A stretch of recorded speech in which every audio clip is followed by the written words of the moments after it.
Bonjour Karine, c'est Brigitte. Je viens d'écouter le montage et l'enregistrement qu'a fait Clément en vue du prochain épisode du podcast et j'ai trouvé ça vraiment très très chouette. Mais finalement, c'est pas tellement l'histoire qui est racontée qui m'a intéressée parce que je la connaissais déjà, mais c'est vraiment les circonstances qui ont permis que cet enregistrement ait lieu.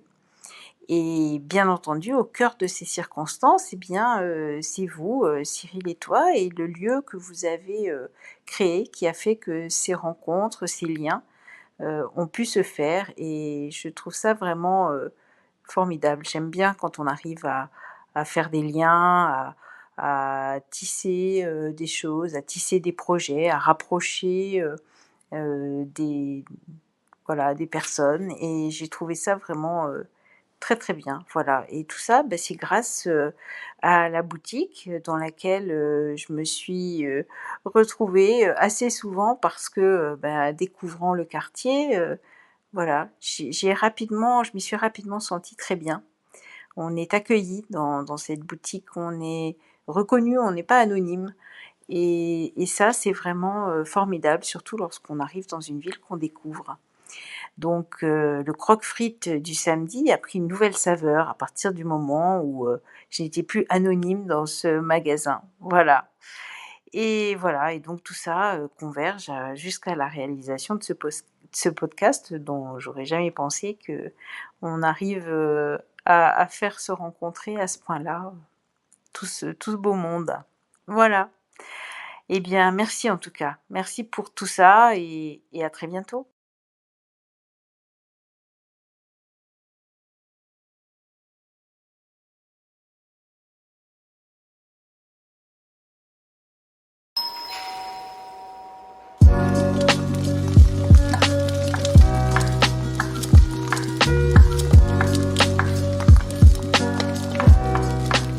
Bonjour à toutes et à tous et bienvenue dans le 3e épisode du podcast chez Sirenitar.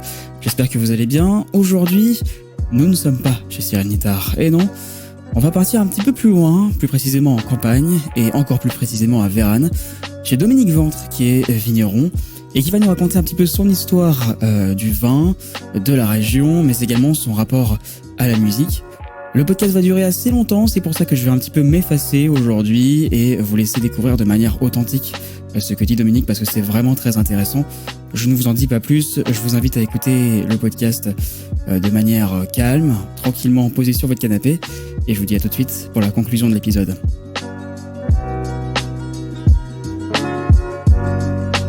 Parce que voilà, l'histoire c'était ça, c'est Brigitte, ce que j'expliquais à Clément, ta femme, donc qui à un moment t'a dit, à la retraite tu vas t'ennuyer. Exactement, donc, c'est exactement ça l'histoire, parce qu'on a une certaine différence d'âge. Ouais. Et donc elle était un peu inquiète en effet de me savoir oisif pendant qu'elle allait travailler le matin. Ouais. Et donc elle m'a trouvé une occupation, enfin j'en avais déjà, mais elle m'a trouvé une occupation, parce qu'elle avait une parcelle dont elle a hérité de son père, que son père avait acheté en 57, son père donc qui a 83 ans maintenant, qui à 20 ans avait acheté une parcelle justement pour faire du vin, pour planter des raisins, pour faire du vin, mais comme on faisait à l'époque, tu vois, c'est-à-dire pour soi, pour la famille, et puis pour éventuellement pour les gens du village, etc. D'accord. Donc il a fait ça. Mais sur un terroir, Si, c'était la campagne profonde. C'était la campagne profonde. Et c'est pas les appellations. Les appellations, elles sont toutes dans la vallée. Ouais. Vous êtes passé par Côte-Rôtie, Condrieu. Bien sûr. Et puis après, vous êtes monté. Puis un peu plus loin, il y a du Saint-Joseph. Non, même pas. À Chavanay, il y a du Saint-Joseph.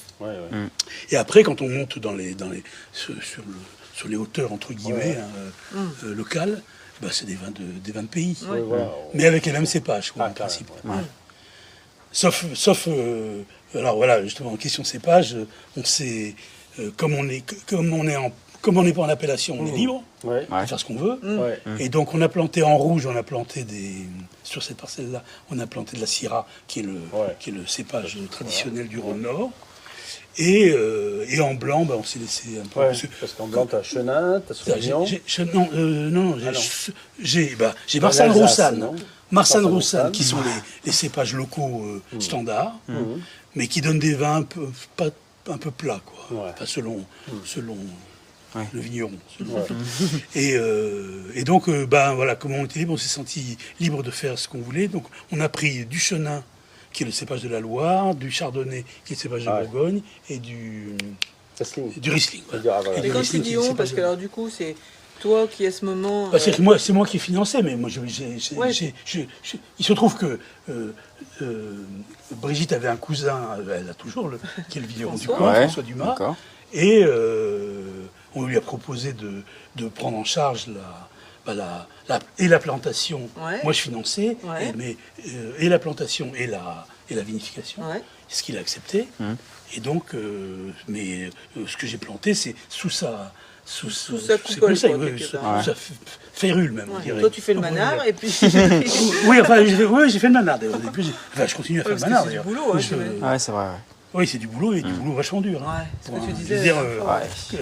Commencer une carrière de vigneron à 70 ans, c'est sûr. Ça va pas de soi, quoi. D'ailleurs, maintenant, Et tu as planté par rapport à des pourcentages ou comme ça Ah, mais non, il y a un peu des, si tu veux, il y a un peu des normes qualitatives, c'est-à-dire, par exemple, si tu veux avoir des vins, si tu veux avoir des vignes qui s'enfoncent profondément dans le sol, plutôt que de rester en surface, tu vois.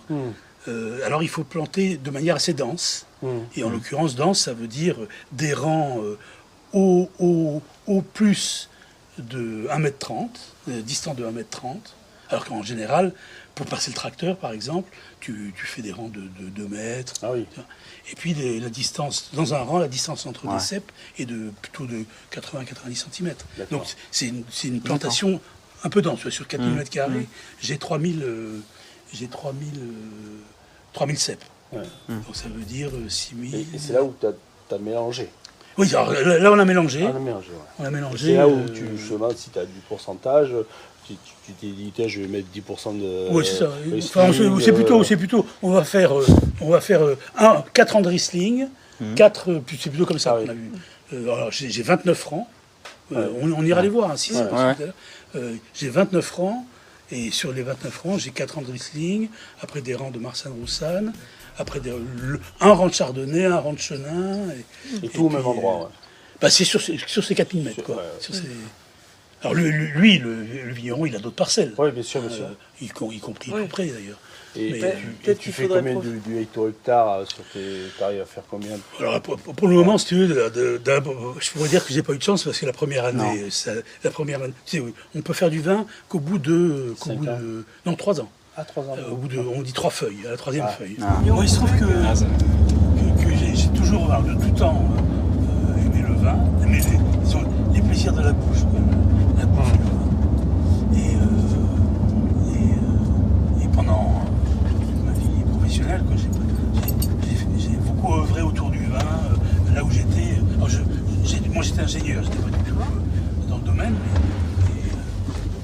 mais là où je travaillais, j'ai organisé des groupes d'achat, j'ai organisé des dégustations, et un de mes collègues, par exemple, est devenu un grand journaliste dégustateur. Donc voilà, j'ai été pendant toute ma vie un peu actif dans le monde du vin, mais du côté client, quoi, du côté dégustateur. Et j'étais complètement impliqué dans le milieu de la dégustation de vin à Paris. Et on était très amis donc avec Bernard Buchy et avec le grand gourou du vin en France de ma génération, c'était un certain Michel Béthane. Ah oui, ça veut dire quelque chose, ça? Oui, ça, il sort du liquide, oui. Oui, c'est Béthane et de Sauve. De Sauve. Béthane et de Sauve. Mais moi, j'ai connu Béthane bien avant qu'il connaisse de Sauve.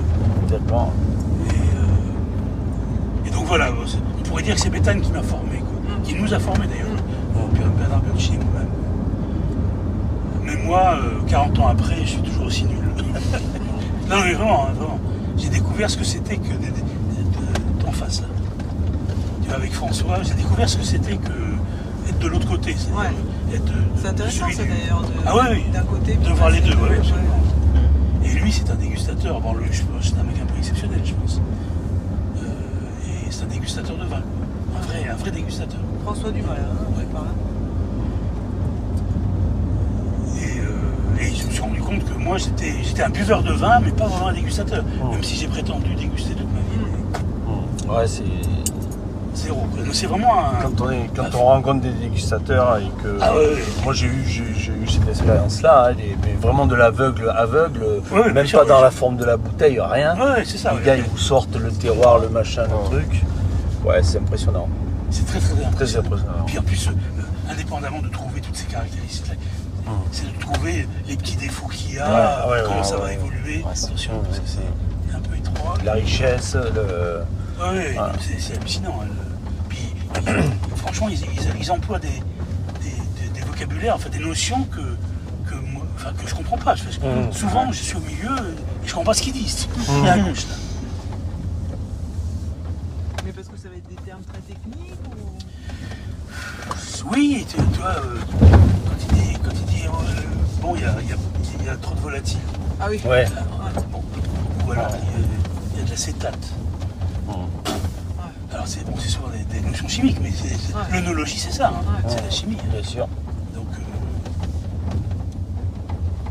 Comme c'est un podcast sur Cyril Littard, j'aurais juste aimé un petit peu savoir le lien que vous avez avec lui, etc., etc. Enfin, je sais pas s'il y a forcément un lien. Alors voilà. Comment on s'est connus? Ouais. Bon, moi je suis à la retraite depuis un petit moment. D'accord. Après ma retraite, je suis reparti travailler en Tunisie pendant 4 ans. Je suis revenu en 2015 et donc c'est à cette époque-là que j'ai planté les vignes. D'accord. Et donc en plantant les vignes, ça m'a fait une occupation ici, quoi. Ouais. Et donc j'allais voir ma famille de temps en temps, mais c'était Paris, c'était un peu loin. Et puis moi la découverte de cet univers. Ouais, voilà, ouais, c'est. Vous avez tout de suite accroché. J'ai passé d'une vie de citadin dans un milieu d'ingénieur, disons, à une vie paysanne, ici, quoi, et à avoir une activité en lien avec la nature. Et ça m'a complètement comblé, mais surtout changé complètement la vie, quoi. Changé d'état d'esprit, tout ça. Je ne savais pas ce que c'était que là. Pour moi, il y avait, j'ai toujours dit ça dans ma vie, il y avait deux métiers essentiels, c'était l'éducation et la santé. Ouais.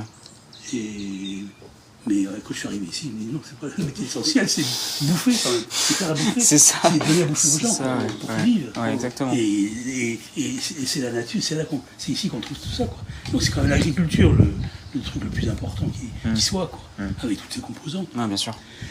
Et moi, ça m'a complètement chaviré, quoi, ce truc-là. Donc, je me suis installé ici. Et puis, au bout d'un moment, Brigitte en avait vraiment marre. Elle travaillait dans l'éducation nationale là-bas. Oui, c'était un peu... Donc, et elle était seule toute la journée, donc il fallait tout le temps. Et c'était très très dur. Et donc, on a décidé qu'elle viendrait chercher un poste dans le coin. D'accord. Et donc, elle a eu ce poste à Lyon. Et quand elle a eu ce poste, on avait gardé la maison là-haut, et cette maison-là, mais elle ne voulait pas vivre ici, elle allait tous les matins au boulot. Et donc on a cherché un petit studio, un petit appart pour elle. Donc elle s'est installée rue Chevreul. Et là, elle se retrouve rue Chevreul. À la sortie du boulot, elle va au bout de la rue, elle se balade le long du Rhône, tu vois, et parmi les magasins qu'elle a découvert, donc voilà, elle m'a donné votre adresse et j'ai tout pris. Ah ouais. Non mais c'est vrai que ça a été là aussi de découvrir disons un endroit où ça sentait la bouffe partout. Voilà, ce qui nous intéressait, c'était aussi, donc toi Dominique, une histoire avec les vignes et cette fameuse musique. Voilà, donc j'en ai fait raconter mon histoire avec les frères Hassan. Voilà, c'est exactement. Que tu as découvert et qui ont changé la musique classique quelque part. Qui ont changé la musique pour la guitare. C'est-à-dire que c'était deux virtuoses absolument extraordinaires, de musiciens absolument extraordinaires. Ils ont rencontré Piazzolla, l'inventeur du nouveau tango. Si tu connais un peu le jazz, c'est le Charles Parker du tango. Et quand il a écouté ça, il a dit je vais vous écrire quelque chose. Et 6 mois après, il avait écrit une pièce qui est devenue un monument de la littérature guitaristique. Et ce sont devenus, moi j'avais organisé un concert où où justement ils ont joué pour la première fois cette œuvre de Piazzolla. Et donc c'est pour ça que pendant très très longtemps j'ai arrêté la guitare et je me suis consacré à découvrir des musiciens et rencontrer des musiciens et organiser des concerts pour eux. Et cette guitare, d'ailleurs, je le dis comme ça parce que c'est une jolie histoire, m'a été offerte par eux pour mes 70 ans.